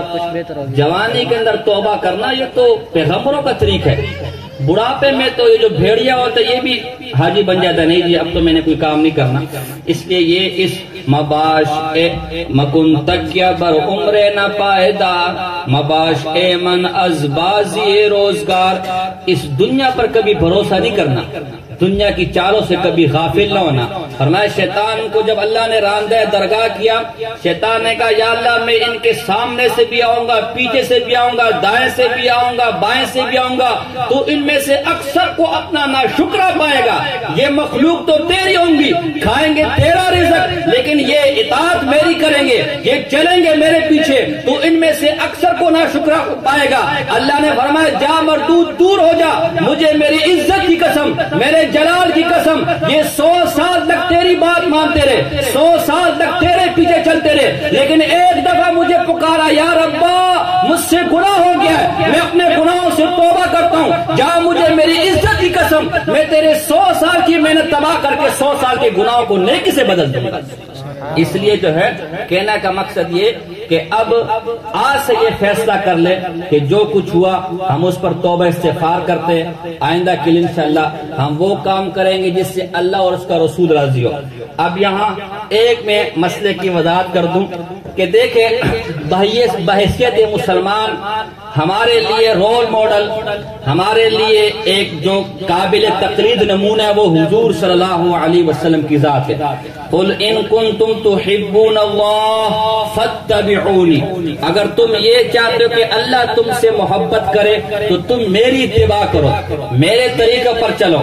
دیکھیں آج آپ حضرات کے ذہن میں یہ بات آتی ہوگی کہ جی ان مولویوں نے عجیب دنگا فساد بنایا ہوا ہے، ان مولویوں نے ہمیں دین سے روکا ہوا ہے، کوئی مولوی کہتا ہے کیا کرو، کوئی مولوی کہتا ہے کیا کرو، جی کالی پگڑی والا مولوی آتا ہے ایک بات کر کے جاتا ہے، سفید پگڑی والا مولوی آیا ایک بات کر کے گیا، جی ہری پگڑی والا مولوی ہے دوسری بات کر کے گیا، نیلی پگڑی والا مولوی آیا کوئی اور بات کر کے گیا۔ بھائی ہم کدھر جائیں؟ کوئی کہتے ہیں اذان سے پہلے درود شریف پڑھو، کوئی کہتے ہیں اذان کے بعد درود شریف پڑھو، کوئی کہتا ہے جی نماز کے بعد زور سے ذکر کرو، کوئی کہتا ہے آہستہ ذکر کرو، کوئی کہتا ہے نماز میں ہاتھ اٹھاؤ، کوئی کہتا ہے نماز میں ہاتھ باندھو، کوئی کہتا ہے نماز میں ہاتھ چھوڑو، کوئی کہتے ہیں اتنی داڑھی رکھو، کوئی کہتے ہیں اتنی رکھو، کوئی کہتے ہیں اتنی رکھو۔ بھائی ہم جائیں کدھر؟ تم مولویوں نے تو دین پر چلنا مشکل کر دیا ہے۔ تو بھائی لقد کان لکم فی رسول اللہ اسوۃ حسنہ، تمہارے لیے نبی اکرم صلی اللہ علیہ وسلم کی زندگی بہترین نمونہ ہے۔ میں تمہیں یہ نسخہ دے کر جا رہا ہوں، تمہیں یہ ترازو دے کر جا رہا ہوں، تمہیں یہ پیمانہ دے کر جا رہا ہوں۔ کسی مولوی کے پیچھے جانے کی ضرورت نہیں ہے، نہ ہری پگڑی کو دیکھو، نہ کالی پگڑی کو دیکھو، نہ سفید ٹوپی کو دیکھو، نہ سفید پگڑی کو دیکھو، نہ داڑھی والے کو دیکھو، نہ بغیر داڑھی والے کو دیکھو۔ آؤ میں تمہیں نبی اکرم صلی اللہ علیہ وسلم کی حدیث سناتا ہوں کہ کس کے پیچھے چلنا ہے، چلنے کے لیے کس عمل کو دیکھنا ہے۔ حضور علیہ السلام کی حدیث ہے کہ میرے بعد یہ امت 73 فرقوں میں بڑھ جائے گی، سارے کے سارے جہنم کے اندر جائیں گے، الا فرقۃ واحدہ، صرف ایک فرقہ، ایک مسلک، ایک قوم، ایک جماعت ایسی ہوگی کہ جو فرقہ ناجیہ ہوگا، جو جہنم کی طرف جانے والا نہیں ہوگا، جو حق والا ہوگا۔ صحابہ نے پوچھا ما ہیا یا رسول اللہ، اے اللہ کے رسول وہ لوگ کون ہوں گے، وہ جماعت کون ہوگی، اس کی نشانی کیا ہوگی؟ ہم کس کو دیکھیں؟ اس کے تقوی کو دیکھیں، طہارت کو دیکھیں، پگڑی کو دیکھیں، داڑھی کو دیکھیں، جبے کو دیکھیں، کتاب کو دیکھیں، فقہ کو دیکھیں، اس کی نشانی کیا ہوگی؟ حضور نے فرمایا کہیں جانے کی ضرورت نہیں ہے، ما انا علیہ و اصحابی، اور جو حق والوں کو دیکھنا ہو کہ ان فرقوں کے اندر حق والا راستہ کس کا ہوگا، حق والا قول کس کا ہوگا، حق پر چلنے والا کون ہوگا، ما انا علیہ اصحابی، اور جس راستے پر میں ہوں، جس عبادت پر میں ہوں، جس طریقے پر میں ہوں، اور جس پر میرے صحابہ کو سمجھنا حق والے یہی لوگ۔ اس لیے ہمارے لیے پیمانہ، ہمارے لیے رول ماڈل حضور کی ذات، ان کی سنت اور صحابہ کا طریقہ، اس لیے کہ حضور نے اللہ سے دین لیا اور صحابہ کو دیا، صحابہ نے ہمیں کر کے دکھایا۔ اب جو طریقہ صحابہ والا نہ ہو، جو طریقہ حضور والا نہ ہو، وہ طریقہ چاہے کتنا اچھا کیوں کیوں نہ ہو. شراب کے بارے میں خود قرآن میں آتا ہے کہ اس کے بعد نفع بعد منافع, تو کیا ہم شراب کو حلال سمجھ لیں گے؟ نہ میرے دوستو, کوئی طریقہ کتنا اچھا کیوں نہ ہو, کوئی راستہ کتنا اچھا کیوں نہ ہو, کوئی عبادت کتنی اچھی کیوں نہ ہو, اس پر کتنے فضائل اور مناقب آپ کے پاس نہ آ جائے, لیکن وہ طریقہ حضور نے نہ کیا ہو, وہ طریقہ صحابہ نے نہ کیا ہو. امام ابن کثیر فرماتے ہیں فأهل السنة والجماعة يقولون في كل قول وفعل لم يثبت عن الصحابة فهو بدعة لأنه لم يتركوا خصلة من خصال الخير إلا وقد بادروا إليها. اور اہل سنت والجماعت کا طریقہ یہ ہے, اہل سنت والجماعت کی نشانی یہی ہے کہ ہر وہ عمل, ہر وہ طریقہ جو اللہ کے رسول اس کے صحابہ سے ثابت نہ ہو, وہ ہو دین کی بات, دین کا طریقہ, دین کی عبادت ہو, ہم اسے ماننے کو تیار نہیں ہے. اس لیے کہ کوئی کار خیر, کوئی نیکی ایسی نہیں تھی جو صحابہ نے نہ کی ہم تک پہنچی نہ ہو. شیخ عبد القادر جیلانی رحمہ اللہ پیران پیر, جسے ہمارے یہاں غوث اعظم بھی کہا جاتا ہے اور 11ویں والا پیر بھی کہا جاتا ہے, ان کی ایک مشہور و معروف کتاب ہے بنیاد الطالبین, وہ اٹھاؤ. وہ کہتے ہیں فعلی المؤمن اتباع اہل السنت والجماعت, مومن پر اہل سنت والجماعت کی اتباع لازم ہے, اس کی پیروی لازم ہے. مومن وہ ہے جو اہل سنت والجماعت کی اتباع کرے. اہل سنت والجماعت کیسے کس کو ہے؟ فسنت ما سن رسول اللہ صلی اللہ علیہ وسلم, سنت وہ طریقہ ہے, سنت وہ راستہ ہے جسے نبی اکرم صلی اللہ علیہ وسلم نے کیا ہو, اور جماعت وہ طریقہ ہے, جماعت وہ ہے متفق علیہ صحابہ, جس کے پر صحابہ کا اتفاق ہو گیا ہو فی خلافت الخلفاء الراشدین, چاروں خلیفہ راشدین کے دور میں جس بات پر صحابہ کا اتفاق ہو گیا وہ جماعت ہے. بس معلوم ہوا خود شیخ عبد القادر جیلانی کا مسلک بھی یہی ہے, قول بھی یہی ہے کہ جس عمل کو صحابہ نے کیا ہو, جس عمل کو رسول اللہ صلی اللہ علیہ وسلم نے کیا ہو, اس عمل کو لینے والے اہل سنت والجماعت ہے, اس عمل سے ہٹنے والے اہل بدعت ہو سکتے, اہل سنت نہیں ہو سکتے. دیکھو یہ چاشت کی نماز, اس کا ثواب ہے کہ نہیں؟ صحابہ نے حضرت عبداللہ ابن عمر رضی اللہ, بخاری حدیث ہے, حضرت عبداللہ ابن عمر رضی اللہ تعالیٰ نے دیکھا کہ الناس یصلون صلاۃ الضحیٰ, کہ کچھ لوگ چاش کی نماز جماعت کے ساتھ پڑھ رہے ہیں. فسألناہ عن صلاتہم, ہم نے عبداللہ ابن عمر سے پوچھا کہ بھائی یہ جو نماز پڑھنے کا کیا حکم ہے؟ فرمایا ہی بدعت, یہ بدعت. علامہ نووی اس کی شرح میں لکھتے ہیں کہ چونکہ نفس حضور سے چاش تو ثابت ہے, لیکن جس طریقے پر یہ چاش پڑھنے وہ طریقہ حضور سے ثابت نہیں, لہذا بدعت. حضرت علی رضی اللہ تعالیٰ عنہ کے پاس ایک شخص عیدگاہ کے اندر پہلے نفل پڑھ رہے, عیدگاہ میں ہمارا مسئلہ ہے کہ عیدگاہ میں جب تک عید کی نماز نہ ہو جائے نفل پڑھنا منع ہے, وہ نفل پڑھ رہا تھا. تو حضرت علی رضی اللہ تعالیٰ عنہ اس کو منع کیا. وہ شخص کہنے لگا کہ انی اعلم ان اللہ لا يعذب علی الصلاۃ, میں یہ جانتا ہوں کہ اللہ مجھے نماز جیسے نیک عمل پر عذاب ہو وہ ناراض نہیں ہوگا, میں کوئی برائی کا کام تو نہیں کر رہا نا. حضرت علی نے ایک اصول بتا دیا, انی اعلم ان اللہ لا یثیب علی فعل حتی یفعلہ رسول اللہ صلی اللہ علیہ وسلم, میں بھی یہ جانتا ہوں کہ تو کام تو اچھا کر رہا ہے, یہ کام بظاہر تو اچھا ہے, لیکن چونکہ نبی کے طریقے کے مطابق نہیں ہے, لہذا جب تک وہ نیکی کا کام نبی کے طریقے پر نہ ہو جائے اللہ اس پر کوئی نیکی نہیں دے گا, اللہ اس پر کوئی ثواب نہیں دے گا. آپ دیکھیں درود شریف کتنی بڑی فضیلت ہے, کوئی اس درود شریف کا منکر ہو سکتا ہے. ایک دفعہ درود شریف پڑھنے پر 10 گناہ معاف ہوتے ہیں, 10 نیکیاں ملتی ہیں, 10 درجات بلند ہوتے ہیں. بعض لوگ کہتے ہیں جی یہ لوگ درود کے منکر ہیں. میں کہتا ہوں جو درود کا منکر ہے وہ سرے سے مسلمان ہی نہیں ہو سکتا. آؤ میں تمہیں لے کر چلتا ہوں, اگر ہم درود کے منکر ہوتے, حکیم الامت مجدد دین و ملت حضرت مولانا اشرف علی تھانوی صاحب رحمہ اللہ نے زاد السعید کے نام سے درود کے فضائل پر ایک کتاب لکھی ہے. شیخ الحدیث مولانا زکریا صاحب رحمہ اللہ نے فضائل درود شریف کے نام پر ایک کتاب لکھی ہے. اور میں تمہیں بتاؤں ہم درود کو مانتے کتنا ہے. حضرت مولانا تھانوی رحمہ اللہ ملفوظات اٹھاؤ, ان کے پاس ایک آدمی آیا, حضرت گھر کے اندر پریشانیاں ہیں, گھر کے اندر غم ہے, گھر کے اندر تکلیف ہے, گھر کے اندر دکھ ہے, کیا کرے کوئی وظیفہ بتائے. حضرت تھانوی رحمہ اللہ نے مجدد دین و ملت نے وظیفہ یہ بتایا کہ چونکہ یہ پریشانیاں, یہ دکھ, یہ درد اللہ کی ناراضگی کا سبب ہے, اللہ کے غضب کا سبب ہے, اللہ کے عذاب کی وجہ سے, لہذا تو اپنے گھر میں درود شریف پڑھنا شروع کر دے. درود شریف سے اللہ کی رحمتیں نازل ہوتی ہے, رحمتیں آئیں گی, غم دور ہوں گے. ہم درود کے منکر نہیں. کوئی کہتا نہیں جی آپ دیکھیے کھڑے ہو کے درود نہیں پڑھتے. ہم کہتے بھائی نماز میں التحیات بیٹھ کے پڑھتے, جنازے میں کھڑے ہو کے پڑھتے. کھڑے کے منکر ہے نہیں جی. کہنے لگا جی آپ الصلاۃ والسلام علیکہ یا رسول اللہ نہیں پڑھنا. کون کافر کہتا نہیں پڑھتے؟ جب یہاں ہوتے پڑھتے, فرشتوں کے ذریعے بھیجتے, جب حضور کے روزے کے سامنے ہوتے خود پڑھتے. تحفہ ہے نا درود شریف بھائی. ہاں بھائی تحفہ دور سے بیچتے, کسی کے ہاتھ بیچتے نا. حضرت صاحب آپ عمرے پہ آئے, حج پر آئے, پاکستان میں ہمارا ساتھ, اس کو تحفہ یہی ہوتا ہے کہ نہیں ہوتا؟ اور جب اس آدمی کے سامنے ہوتے خود دیتے کہ نہیں دیتے؟ تو بھائی حضور اپنی قبر کے اندر حیات ہے, زندہ ہے, یہاں سے جب بیچتے فرشتوں کے ذریعے سے بیچتے تحفہ ہے. جب وہاں کھڑے خود روزے رسول کے سامنے پڑھتے. کس نے تمہیں کہا؟ ہماری فضائل مال اٹھا لو, ہماری حدیث کی کتابیں اٹھا لو, تمہیں ہر جگہ درود. میں تو کہنا جو درود کا منکر سے بڑا بے ایمان دنیا میں کوئی نہیں ہو سکتا. تو بہرحال کہنے کا مقصد یہ ہے کہ ایک صحابہ نے کسی آدمی کو دیکھا کہ وہ جی مسجد کے اندر یحللون ویصلون علی رسول اللہ صلی اللہ علیہ وسلم جہرن. عبداللہ ابن مسعود کی روایت ہے, اٹھاؤ شامی, اٹھاؤ عالمگیری, یہ بھی زور زور سے اللہ کے رسول کو درود شریف پڑھ رہے. حضرت عبداللہ ابن مسعود نے فرمایا ما لی اراکم الا المبتدین. میں تو تمہیں بدعتی, تم تو مجھے بدعتی نظر آ رہے. کیوں کہ ٹھیک ہے درود شریف ثابت ہے, لیکن یہ طریقہ حضور سے ثابت ہے. اس کا مطلب ہے عبادت بھی حضور والی, طریقہ بھی عبادت تو ہے لیکن طریقہ حضور والا نہیں. وہ طریقہ میں چاہیے. بھائی دیکھو نا, آپ سارے قبیلے والے ہو, قوم والے ہو, آپ کبھی تو کوئی بڑا ہوگا نا, کوئی جھگڑا آپ کا ہو جائے, کوئی خاندان میں قبیلے کے اندر کوئی فیملی میں لڑائی ہو جائے, کوئی اس کا فیصلہ کرنے والا تو ہوگا کہ نہیں ہوگا؟ تو بھائی دین کے اندر کیا ہمارا فیصلہ کرنے والا کوئی نہیں ہوگا؟ دین کے اندر کیا ہمارے تنازع جھگڑے ختم کرنے والے کوئی نہیں ہوگا؟ فَإِن تَنَازَعْتُمْ فِي شَيْءٍ فَرُدُّوهُ إِلَى اللَّهِ وَالرَّسُولِ.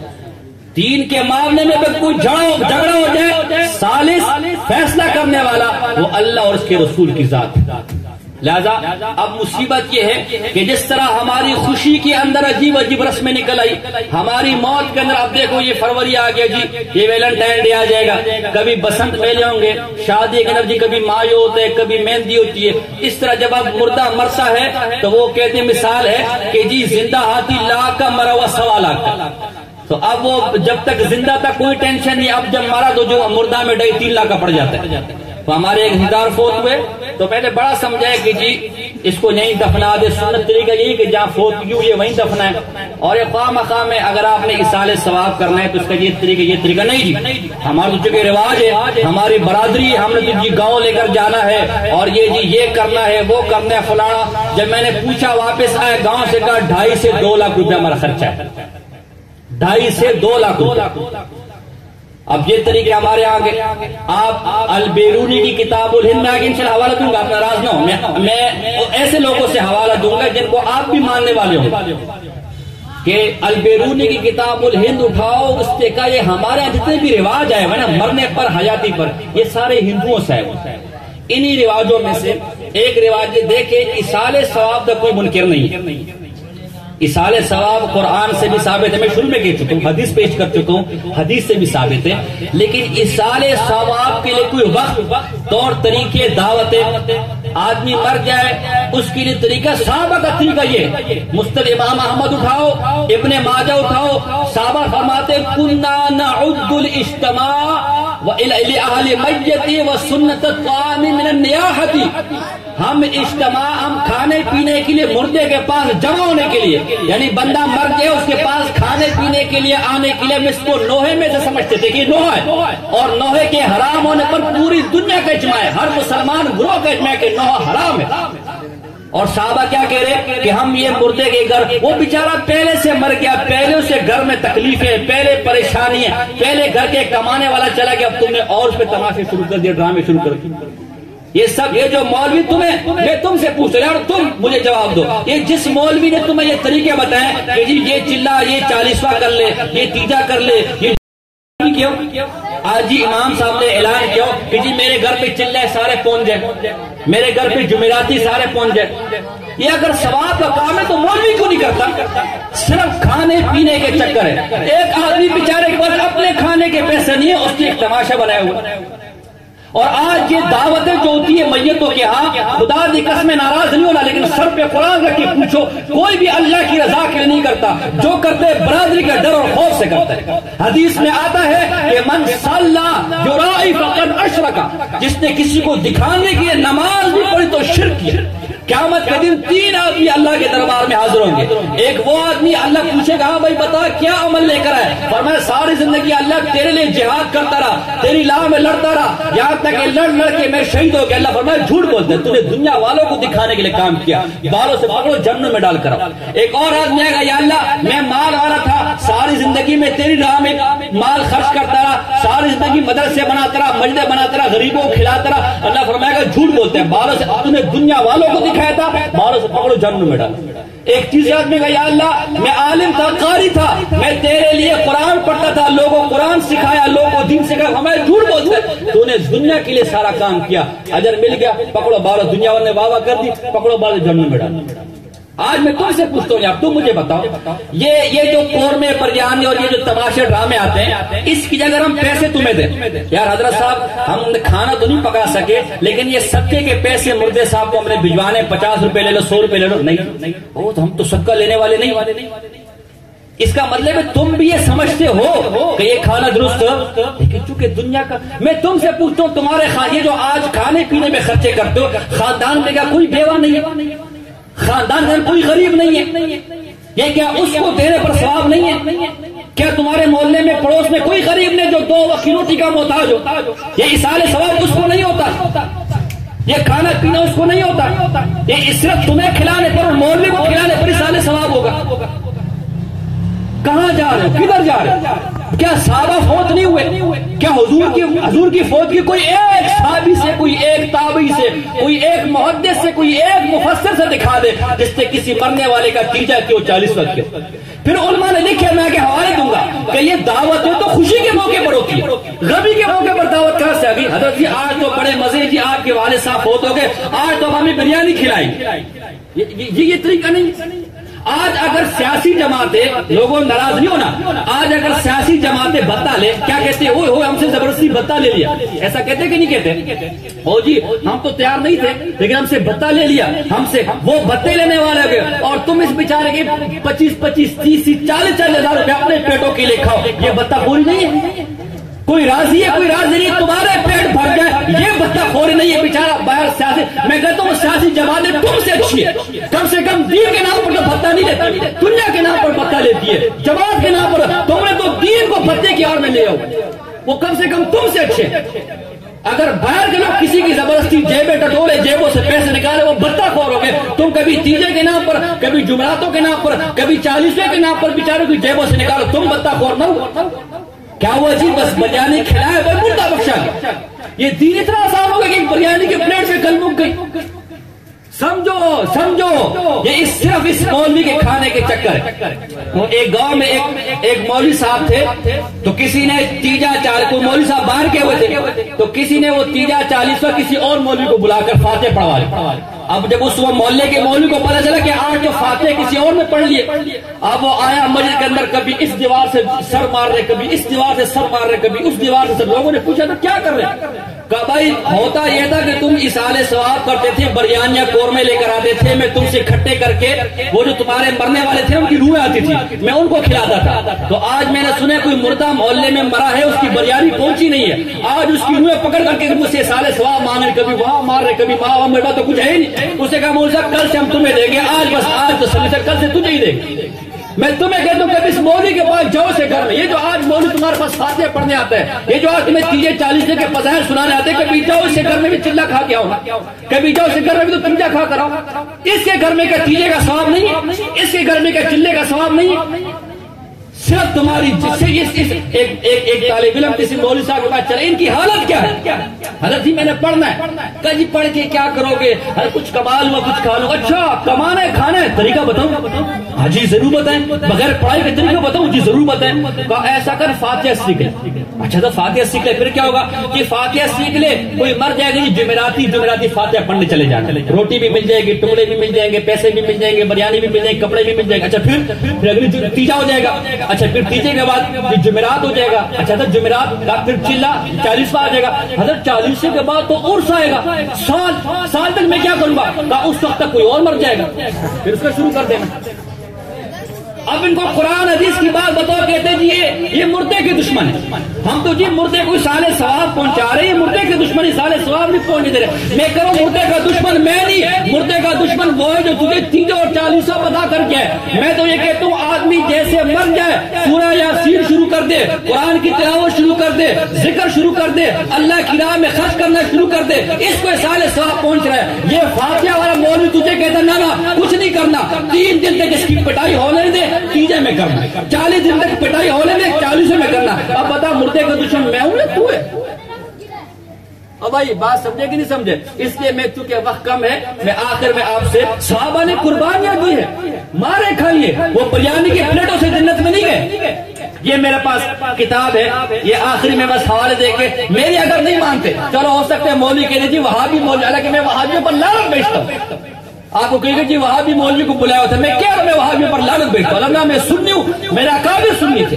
اگر قرآن کی بات کرنے والا، حدیث کی بات کرنے والا، نبی کے طریقے کی بات کرنے والا وہابی ہو تو ٹھیک ہے. یہ چلو اس مولوی کو جو جس مولوی کے بارے میں تم مسئلہ پوچھتے جاؤ گے جی مولوی آیا تھا جی آپ کے جو چلے اس سے بند کر دیے، آپ کے جو تیجے اس سے بند کر دیے، اب کیا کرے؟ وہ کہتے جی وہابی کی بات نہ مانو. میں اس مولوی کا حوالہ دیتا ہوں.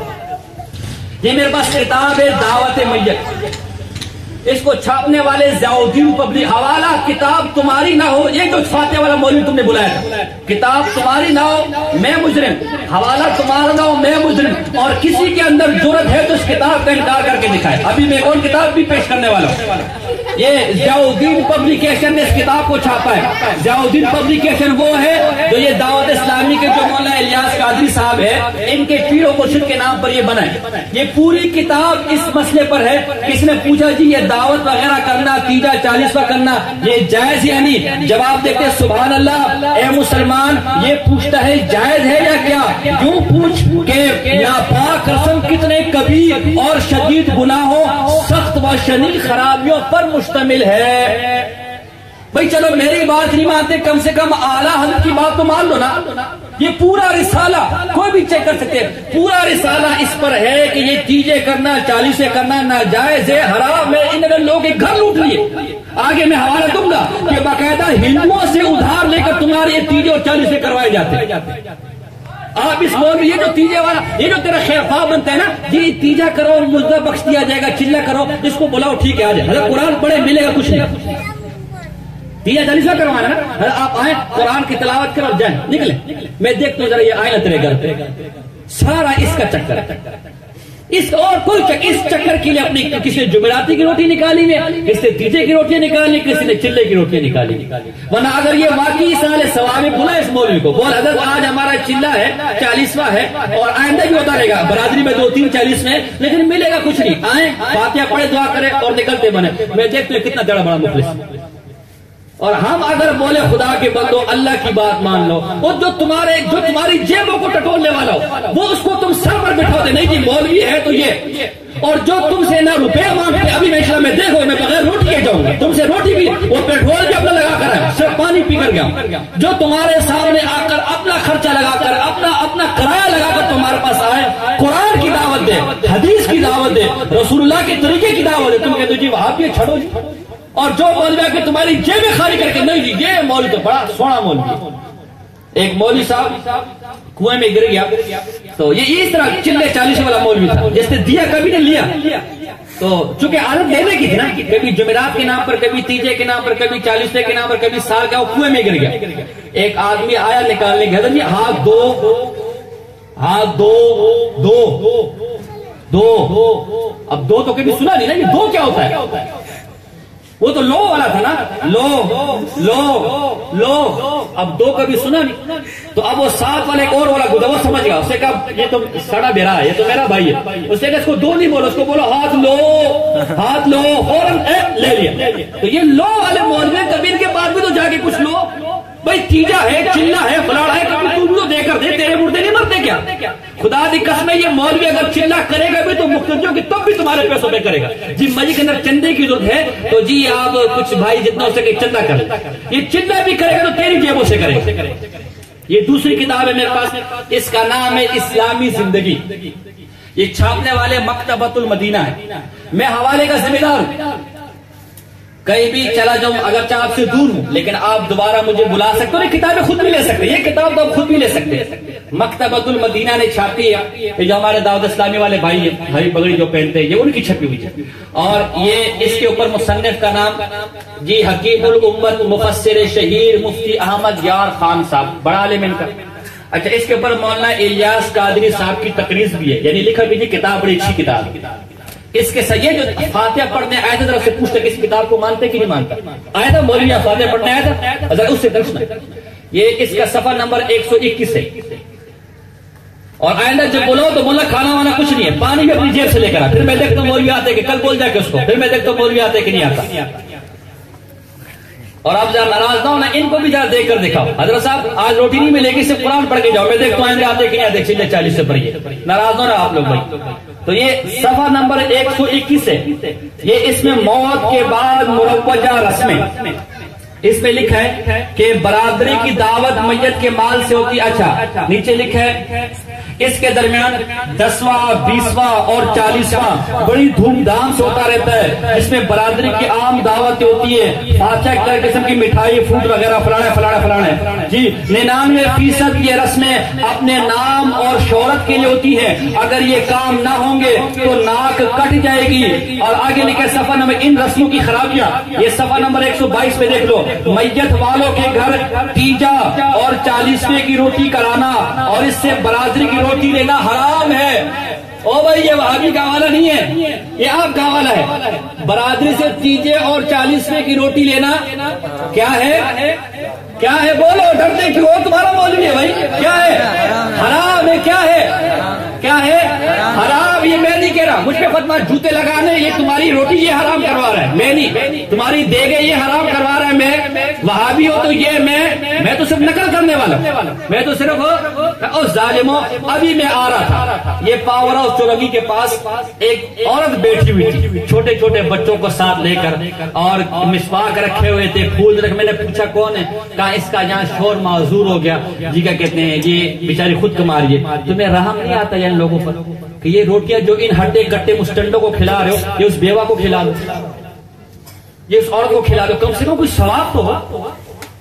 تو یہ اس پہ لکھا ہے روٹی لینا حرام و مکروہ تحریمہ ہے، تحریمی ہے، لہذا یہ مروجہ تیجا 10واں 40واں 6 ماہی برسی کی برادری کی دعوتیں کھلانے والے اور کھانے والے بھی، یہ کھانے والوں کو بڑی تکلیف ہوگی، نیت تو یہی لے کر ہے نا، کھلانے والے بھی، کھلانے والا تو بیچارہ مجبور ہے نا، وہ تو مجبور ہے، اس کو تم نے تانے دے دے کر برادری سے نکال دیں گے اور یہ کر دیں، وہ تو بیچارہ مجبوری میں کر رہا ہے، اسے تو بھتہ دینا ہے، رشوت دینا حرام ہے لیکن مجبوری سے دے رہا ہے، کیا کر رہا ہے؟ بھتہ دینا گناہ ہے لیکن مجبوری سے دے رہا تو کیا کر رہا ہے؟ تو وہ بیچارہ بھی گنہگار ہے، لیکن اگر تم نے زبردستی کروئی تو گنہگار نہیں، لیکن کھلانے والا کھانے والا دونوں گنہگار ہیں۔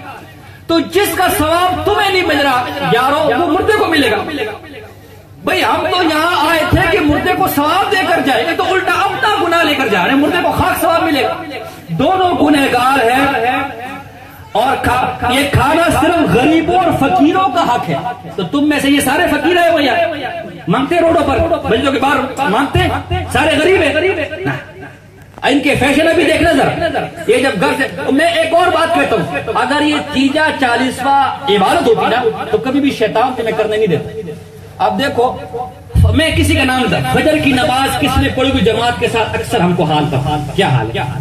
اکثر ہم میں سے سو رہے ہوں گے، زور کی نماز کس نے پڑھی ہوگی، اثر کی نماز، آج کی تلاوت کس نے کی ہوگی، زکات کتنی دفعہ دی ہوگی، ہم کو پتہ ہے، اس لیے کہ وہ نیکی کے کام ہے نا، شیطان روکے گا۔ لیکن تیجا ہو 40 ہو جمعراتی ہو، صبح سے لگے ہوئے، یہ بھی لگے ہوئے، یہ بھی لگے ہوئے، یہ بھی لگے، جی دھانا ہے، اور یہ کس ٹائم سے آئے ہوئے ہیں؟ کوئی زور اثر سے تو آئے ہوں گے نا، ہاں، کبھی مجھ میں گھنٹہ بیٹھے ہو کوشن سے، کبھی مجھ میں گھنٹا بیٹھ کیوں کہ وہ عبادت ہے، وہ شیطان ہوا، چونکہ شیطان کو پتا ہے کہ یہ عبادت نہیں ہے، یہ الٹا گناہ ہے۔ کیسے چین سے سکون سے بٹھائے ہو، میں کہتا ہوں کھانا نہیں کھلا 12 بجے تک بیٹھے رہیں گے، کھانا دے کے بعد 12 بجے تک بیٹھے رہیں گے، میرا بیان سنیں گے، کیوں؟ اگر یہ عبادت ہوتی تو شیطان کبھی یہ کام نہیں کرنے نہیں دیتا.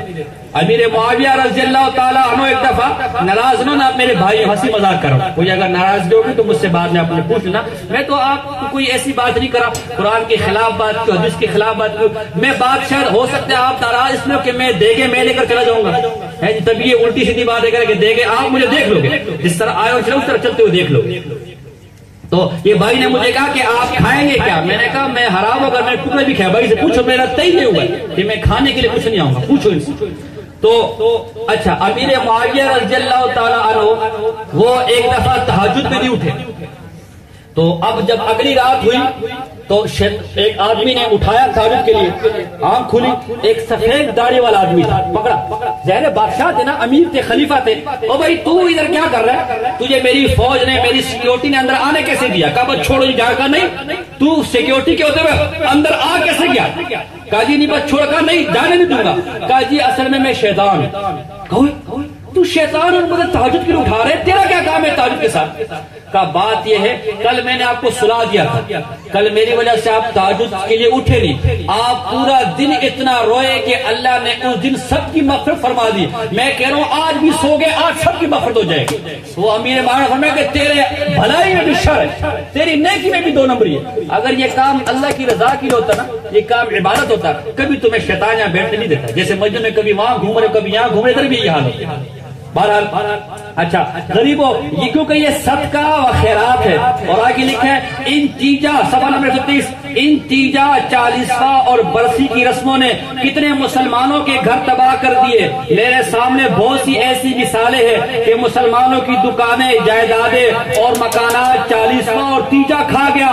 آج وہ ٹھوکرے کھاتے پھر رہے. ایک صاحب نے باپ کے 40ویں کے لیے بنیے ہندو سے 400 روپے قرض لیے تھے، 2700 آگے لکھتے پھر جب تک لہذا مسلمانوں ان ناجائز اور خراب رسموں کو بالکل بند کر دو.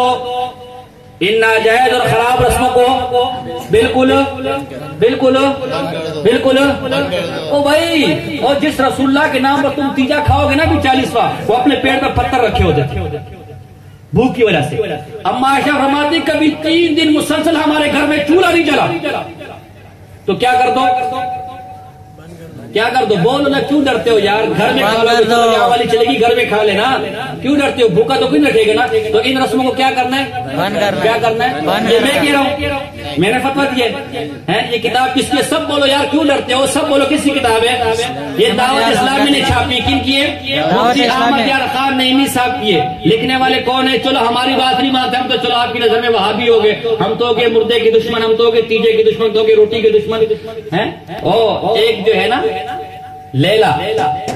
لیلا نے مجنو کو کبھی دور. آج یہ نا ہمارا عبادت کیا، ہمارا دین کیا ہے؟ یہ تو بس چونکہ یہ تھوڑا سا پیٹ پر مسئلہ ہے نا تو پھر وہاں بھی ہو گیا. نہیں تو زبردست مولوی ہے، باتیں ساری ابھی کہیں گے. ویسے مولوی نے باتیں ساری اچھی کی، قبر کی بات کی، یہ روٹی والی بات، یہ مولوی وہابی ہے، میں روٹی والی بات سے نہیں کس نے. وہ ایک لیلا نے مجنو کو دودھ بیچ دیا.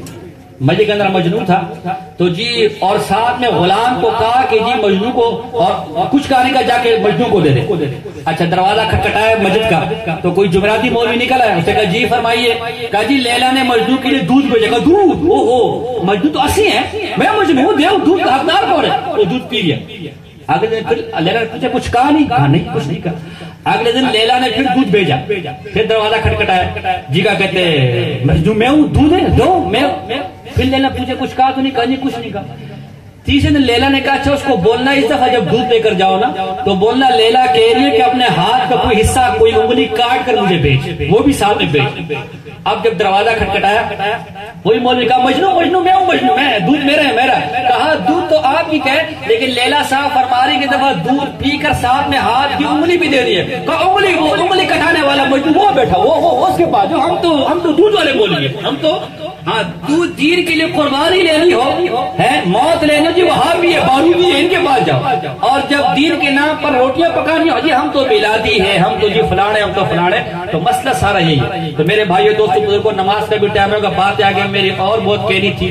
کوئی بات اگر آپ کے مزاج کے خلاف گئی ہے کوئی بات اگر آپ کی طبیعت کے خلاف گئی ہے میں اس پر پیش کی معذرت چاہتا ہوں. نہ آپ نے میری زمین دبائی ہوئی ہے نہ میں نے آپ کا قرضہ دینا ہے. میں آپ کو اپنا بھائی سمجھ کے خیر خواہ سمجھ کے میں نے آپ کے سامنے چند باتیں. آپ نے مردے کو اصالہ ثواب کرنا ہے میں کہتا ہوں پورا گھر دے دو ہمیں کوئی اعتراض نہیں ثابت ہے آپ دعا کریں. لیکن یہ رسمیں ان رسموں نے کہا نا گھر تباہ کر دی. آپ پوچھو آج میرے تو معلومات نہیں ہے لیکن میں تجربے سے کہہ رہا ہوں یہ آج جس سے 40واں کیا ہے اس سے پوچھو اس سے کس حالت میں کیا. پوچھو ذرا اس سے کس حالت میں کس مشکلات میں یہ چیزیں 40واں کیا ہوگا. اور پھر میت کے مال میں سے اگر میت کا مال تقسیم نہیں ہوا وہ ویسے حرام ہے. تو اس لیے بات یہ ہے آپ کریں غریبوں کو کھلائیں غریبوں کو دے جتنی آپ کی طاقت ہے.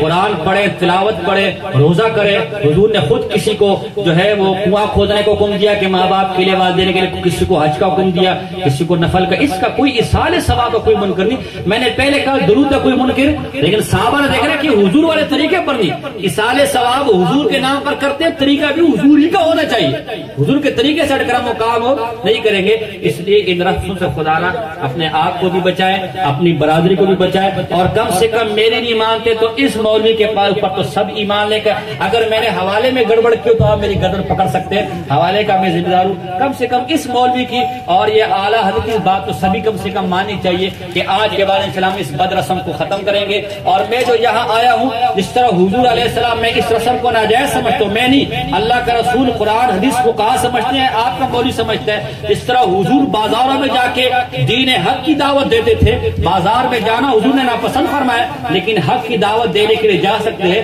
میں ان رسموں کو مانتا نہیں ہوں لیکن ان رسموں کی برائی بیان کرنے کے لیے اور حق بات بیان کرنے کے لیے میں آیا ہوں. میں نے باتیں اور بھی کرنی تھی لیکن کہیں بدہضمی نہ ہو جائے. اس لیے فی الحال یہ جو آج میں نے ڈوز دیا آج جو گولیاں دی ہیں اس کو آپ ہضم کر لیں. پھر آپ دوبارہ بلائیں گے انشاءاللہ بہترین ہم علاج انشاءاللہ اس سے اور بھی انشاءاللہ آپ کو مزید باتیں بتاؤں گا. ان مولویوں کے چکر مزید آپ کو بتاؤں گا. فی الحال چونکہ آج میری پہلی ملاقات تھی میں کہنے کے زیادہ باتیں نہ ہو جائے بیچارے پھر ناراض ہو کے مولوی تو بڑی سخت باتیں کر کے چلا گیا. تو میں اسی پر اتفاق کرتا ہوں. اللہ پاک مرحوم کے درجات بلند فرمائے. اللہ پاک یہ جو مرحوم کی اولادیں ہیں اور ایک اور مسئلہ سمجھ لیں یہ جو عدت ہے نا عدت میں پردہ یہ جو مرحوم کی گھر والی ہماری ماں عدت میں پردہ صرف پردہ عدت کے لیے نہیں ہے عام دنوں میں بھی پردہ ہے. اس لیے اب اللہ نے آپ ویسے تو میں امید کرتا ہوں پہلے بھی پردہ انشاءاللہ کر رہے ہوں گے ہماری بہن ہے ہماری والدہ ہے بلکہ لیکن عدت کے بعد وہ پردے کا اہتمام کرے. اما عائشہ فرماتی ہیں جب تک حضور میرے حجرے میں تھے میں بغیر پردے کے آتی تھی. جب تک ابو بکر صدیق میرے گھر میں تھے میرے حجرے میں تھے دفن تھے میں بغیر پردے کے آتی تھی. عمر فاروق جب دفن ہوئے میں نے پردہ کرنا شروع کر دیا. اما عبداللہ ابن مکتوم نابینا صحابی ہے. میں اس وقت یہ موضوع نہیں چھیڑنا چاہتا صرف ایک دو باتیں کرنا چاہتا ہوں.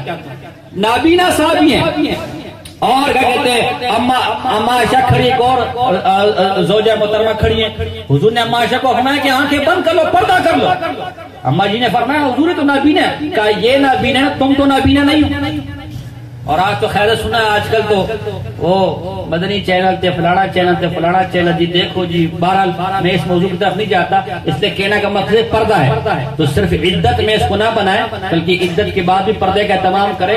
اور یہ ہے کہ کہتے ہیں اللہ پاک سے دعا ہے. اور یہ جو ان کی اولاد ہے اب تمہارا حق یہ ہے کہ ساری زندگی تمہارے لیے باپ کرتا رہا. اب باپ تمہارا محتاج ہے. تمہارا حق یہ ہے ویسے تو ماں باپ کا کوئی بھی نہیں اتار سکتا. ایک آدمی نے اپنی ماں کو ہماری والدہ صاحبہ نے یہ واقعہ سنایا تھا واللہ عالم. ایک آدمی نے اپنی ماں کو کندھوں پر بٹھا کے حج کے لیے لے گیا پیدل اور طواف کر کے آ گیا اور کہا اب میں نے اپنی ماں کا حق ادا کر دیا. رات کو سویا ایک فرشتہ خواب میں آیا بولے تو کہتا ہے میں نے ماں کا حق ادا کر دیا. خدا دی قسمیں وہ رات کے جس سردی کی رات تھی تو نے بچپن میں چھوٹا تھا بستر میں پیشاب کر دیا تیرا بستر گیلا ہو گیا تھا تیری ماں نے سوکھا بستر تیرے نیچے بچھا دیا گیلے بستر پہ خود لیٹ گئی تو اس رات کا حق بھی ادا نہیں کر سکا. پوری زندگی حق کیا ادا کرے گا. اس لیے اب ان کا یہی ہے کہ ہم نے دعا کرے اور کوئی ایسا عمل نہ کرے کہ کل قیامت کے دن سے ملاقات کر کے شرمندگی ہو. اللہ پاک ہمیں اسی طرح قیامت کے روز بھی جنت میں اکٹھا کرے, جنت میں بٹھائے, جنت کی میووں سے, جنت کے کھانوں سے ہمیں کچھ دے. اللہ پاک سے دعا ہے کہ جو کچھ سنا ہے کہ اس پر عمل کرنے کی توفیق عطا فرمائے. وما علینا الا البلاغ المبین.